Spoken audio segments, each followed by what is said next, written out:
We all wake up with the same number of hours in a day. What we choose to do with them shapes the life we live.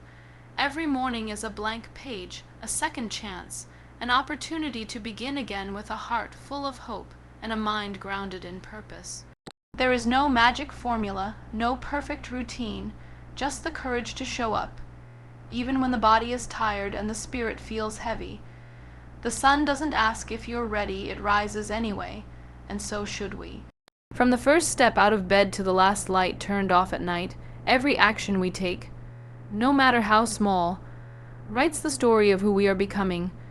Some days are slower, some are loud with chaos, and others pass in silence. But each one teaches us something if we choose to pay attention. Routine isn't about perfection. It's about commitment, consistency, and the quiet resilience of doing what needs to be done, even when no one is watching. Start your morning with gratitude, not your phone. It sounds simple, even obvious, but it is a shift that can change the entire rhythm of your day. So many of us, without even realizing, reach for our phones the moment our eyes open. Notifications, messages, emails, social media. All of it starts pulling us into the world's noise before we've had a chance to hear our own voice. That small act, repeated daily, becomes a pattern. It trains our brain to react before we reflect. We become responders instead of creators of our day. But when you choose to begin your morning with gratitude, everything changes. Not just mentally, but emotionally, spiritually, and even physically. Gratitude doesn't need to be loud. It doesn't require a journal, a perfect quote, or a peaceful setting. It begins in silence, in stillness. The simple act of breathing deeply and saying, "Thank you." For another day, for the warmth of a bed, the ability to move, the people you love, the things you still have, even after everything that went wrong yesterday. This is what centers you. Gratitude pulls you back to the present. It reminds you that while life is far from perfect, it is still yours to live, one breath at a time. When you start your day this way, with a heart that acknowledges what asterisk is asterisk, rather than what asterisk isn't asterisk, you stop chasing after validation. You stop running after things that only serve your ego, but leave your soul empty. A grateful heart doesn't mean you settle for less. It means you are aware of what you already carry while still working toward what you desire. You begin to see that not every morning will be easy, but each morning still holds value, that awareness is power. It helps you face the day with calm instead of chaos, intention instead of impulse. Gratitude also builds emotional resilience. When challenges come, and they will, you don't immediately crumble under their weight because you've trained yourself to see light even in the dark. You start to trust that every obstacle has something to teach you, and every failure carries within it the seed of strength. You stop asking why me, and start asking what now. That shift is subtle, but it is everything. It is how you grow. It is how you rise again and again. There will be mornings when the world feels too heavy. When your body aches with exhaustion, your mind won't stop racing, and hope feels like a distant memory. On those days, it becomes even more important to return to gratitude. Not the kind that ignores pain or pretends everything is okay, but the kind that says, even in this moment, I can find something small to hold on to. It could be a warm cup of tea, the voice of someone who cares, a quiet moment of stillness. These things don't erase the hard parts, but they soften them. They remind you that even within difficulty, beauty exists. Gratitude grounds you. It brings you back to your own story, your own pace. It teaches you to stop comparing your mornings to someone else's highlight reel. You don't need a luxury routine or a perfect sunrise to be grateful. You just need to notice what's already present. And once you begin, you'll find that there is more than you thought. More love, more strength, more possibility. This one decision, to start your day with gratitude instead of a screen, creates a ripple effect. You walk through your day with more clarity. You respond instead of react. You give from a full heart instead of an empty one. You create instead of complain.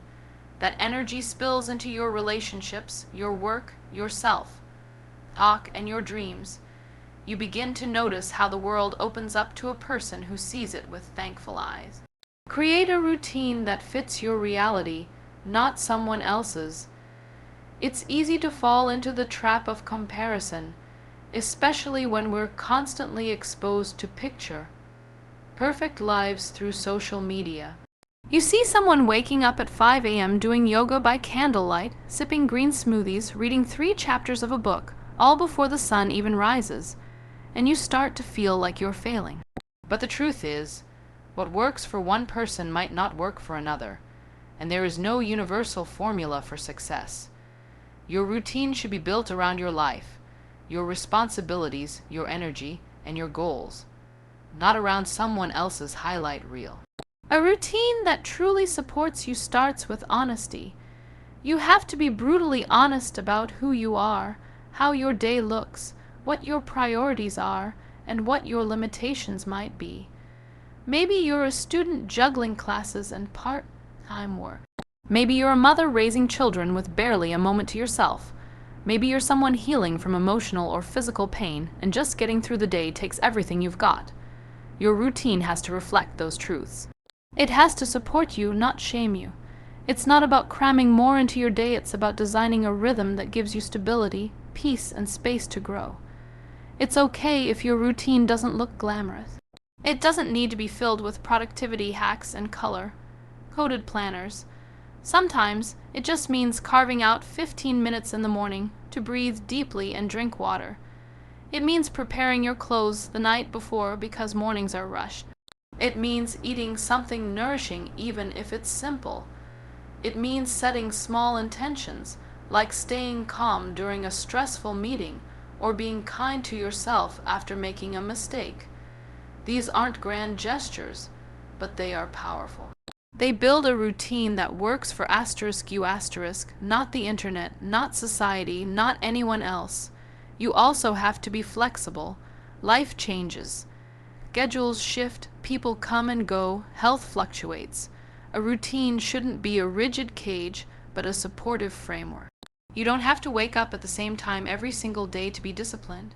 You don't have to meditate for an hour or read 10 pages of a self-help book. If all you have is 10 minutes, use them well. Use them to center yourself. Use them to check in with your emotions. Use them to remind yourself that you are allowed to live life on your own terms. When your routine is realistic, it becomes sustainable. It stops being something you dread or force yourself through, and starts becoming something that nourishes you. You begin to look forward to small rituals that feel like home, your morning stretch, the way you light a candle while working, the afternoon walk, the quiet prayer before sleep. These things may seem small, but they hold great power. They give your day shape.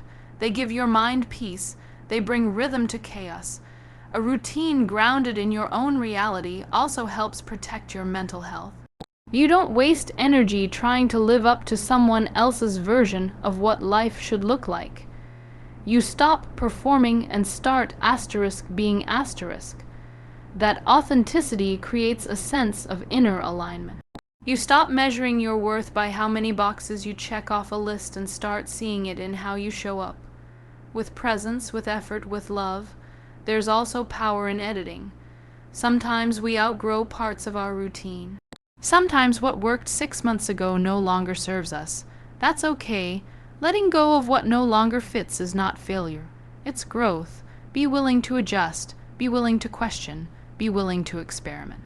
Your life is not static, and your routine shouldn't be either. Listen to your body. Pay attention to your emotions. Respond with compassion. Creating a routine that fits your reality isn't about doing less. It's about doing what matters. It's about making time for what supports your well-being, your goals, and your peace. It's about choosing quality over quantity. It's about honoring your capacity, not punishing it. It's about building something so personal, so intentional, that it becomes a quiet source of strength in your life. Even when everything else feels uncertain, prioritize movement to awaken your body and mind. It doesn't have to be intense, long, or impressive. It just needs to be honest. When you choose to move your body each day, even in the smallest way, you are telling yourself that you matter, that your health matters, that your energy, your emotions, your clarity, they are worth investing in. So many of us think of movement as punishment, something we have asterisk to do to fix something we don't like about ourselves. But what if movement became a form of gratitude? A way to say thank you to a body that has carried you through pain, through stress, through long days and restless nights. Movement is not just physical, it's emotional. When you stretch, walk, dance, breathe deeply, or do anything that gets you out of your head and into your body, you begin to release tension you didn't even know you were holding. You start to connect to yourself again. Your mind starts to feel lighter, your heart steadier. You don't need a gym. You don't need fancy gear. You just need willingness. 10 minutes of walking while being present with your thoughts. 5 minutes of mindful stretching. A few deep breaths while standing in sunlight. These moments add up. They reset your nervous system, sharpen your focus, and build a quiet kind of discipline. Your body remembers everything. Every emotion you suppress, every stress you carry, every time you said, "I'm fine." When you weren't, it all lives in your body. Movement helps release that. It helps clear the fog. It creates space for new energy, new thoughts, new beginnings. That's why even on your most tired days, moving just a little can bring relief. It's not about intensity, it's about intention. Are you moving to punish yourself or to honor yourself? Are you moving because you hate your body or because you're learning to care for it? There's no right or wrong way to move. For some, it's yoga. For others, it's walking with music in their ears or dancing when no one is watching. Some find stillness through movement. Others find release. The key is to listen. What does your body need today? What would make it feel alive? What would help it feel loved? When you start asking those questions, movement becomes a form of communication, not just exercise. It becomes a language between you and your inner self. Our minds are noisy places. Thoughts race, fears shout, doubts whisper. Movement quiets that noise. When you focus on your breath, when you tune into the rhythm of your feet hitting the ground, when you flow through simple motions, you create stillness inside the motion. That stillness is where insight lives. It's where healing begins. You don't need to be perfect at it. You don't need to follow any trend. You just need to show up. Day by day, minute by minute, you start to feel stronger. Not just in your muscles, but in your choices. When your body moves, your emotions move too. You start processing things differently. You gain perspective. You let go more easily. Movement is one of the most natural ways to shift your state without needing anything outside of you. It's a reminder that you are not stuck. That motion creates momentum. That progress doesn't always look dramatic.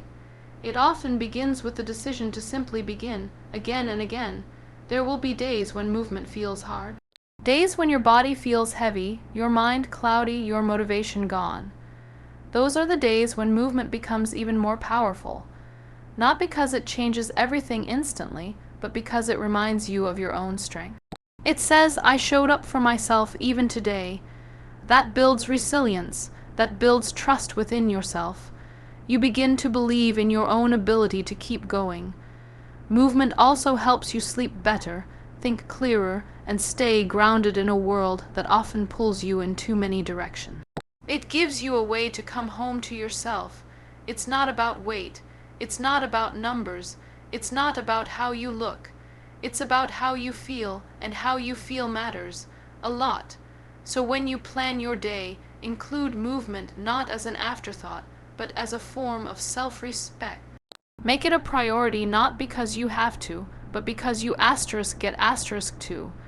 Because your body is the only place you truly love, and it deserves to be taken care of with presence, patience, and love. Break your day into intentional blocks, not overwhelming lists. It's easy to wake up and feel like you're already behind. The pressure to be productive from the moment your eyes open can be suffocating.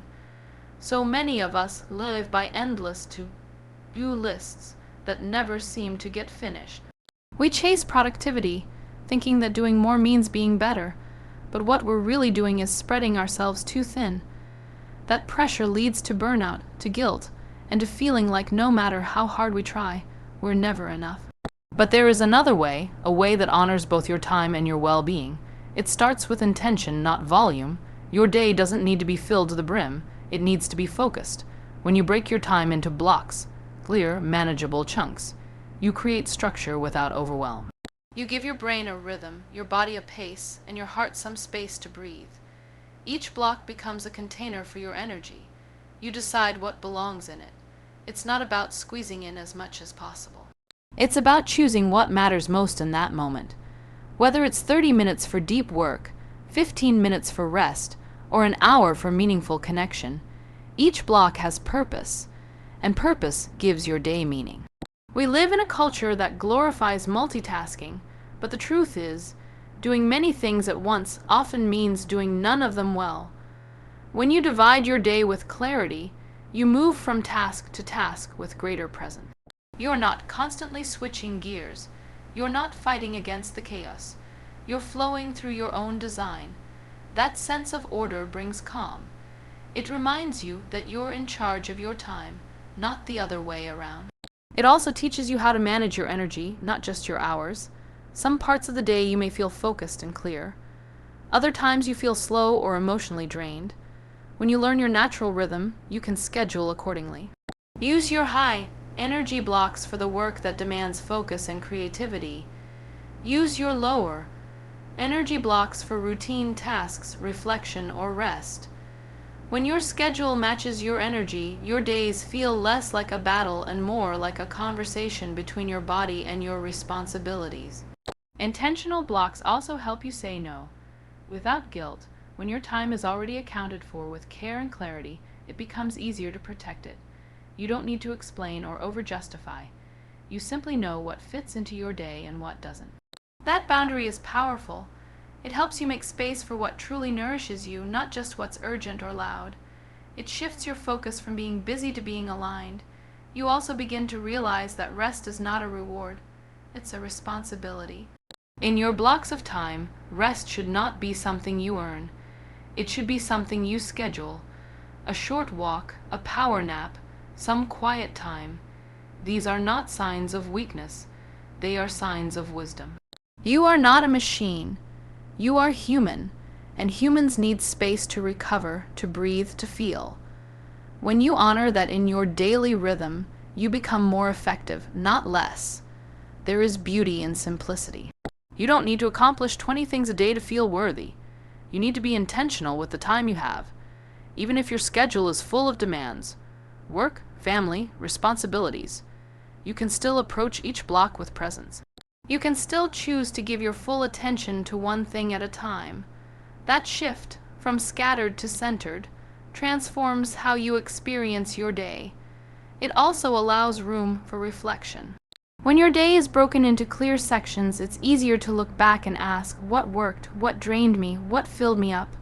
Those questions help you evolve. They help you edit your time with love instead of judgment. They help you move forward with awareness, not autopilot. Living by intentional blocks doesn't require perfection. Some days will fall apart. Some moments will spill into others. But having a structure, even a flexible one, gives you something to return to. A place to begin again. A way to anchor your time around what really matters. You become less reactive and more responsive. Less overwhelmed and more in control. You begin to live your day instead of chasing it. And in doing so, you give yourself permission to move with purpose, not pressure. Protect your energy by saying no without guilt. It sounds easy in theory, but in real life, saying no can feel heavy. You don't want to disappoint people. You don't want to seem unkind or ungrateful, so you say yes to plans you don't want, to tasks you don't have time for, to conversations that drain you instead of filling you. And slowly, without even noticing, your own needs get pushed further and further down the list. You become tired not just physically, but emotionally. It feels like you're carrying everyone else's expectations while ignoring your own truth. That is why learning to say no is not just an act of refusal. It's an act of self-respect. When you protect your energy, you start to understand that your time and peace are sacred. Not everyone deserves access to them. You begin to see that being available all the time does not make you more valuable. You don't have to be everything for everyone. You don't have to attend every gathering, reply instantly to every message, or solve every problem that isn't yours. You are allowed to choose yourself. You are allowed to create boundaries, not because you're selfish, but because you're finally listening to what your heart, your mind, and your body have been trying to tell you for so long. There's a quiet strength in saying no. It's not loud. It doesn't need to be. It doesn't come with drama or explanation. It comes with clarity. It comes with the understanding that your energy is not unlimited, and every time you say yes to something that isn't aligned with your truth, you're saying no to something that is. Maybe it's your rest, maybe it's your creativity, maybe it's your peace, but either way, something gets sacrificed. The question is, what are you willing to sacrifice? Protecting your energy means becoming honest about your limit. It means noticing when your body tenses up, when your mind feels foggy, when your spirit feels drained. It means paying attention to what environments, people, and routines give you life, and which ones slowly take it away. You learn to recognize when you're giving too much, too often, to people who only take and never pour back. That awareness becomes a form of empowerment. You no longer operate on autopilot. You make conscious choices. It also means letting go of the guilt that often follows the word no. Guilt will try to convince you that you're being rude, that you're disappointing people, that you're not doing enough. But guilt is not always a sign that you're wrong. It's often a sign that you're doing something new. Something necessary, something that breaks old habits of people. Pleasing and self-abandonment.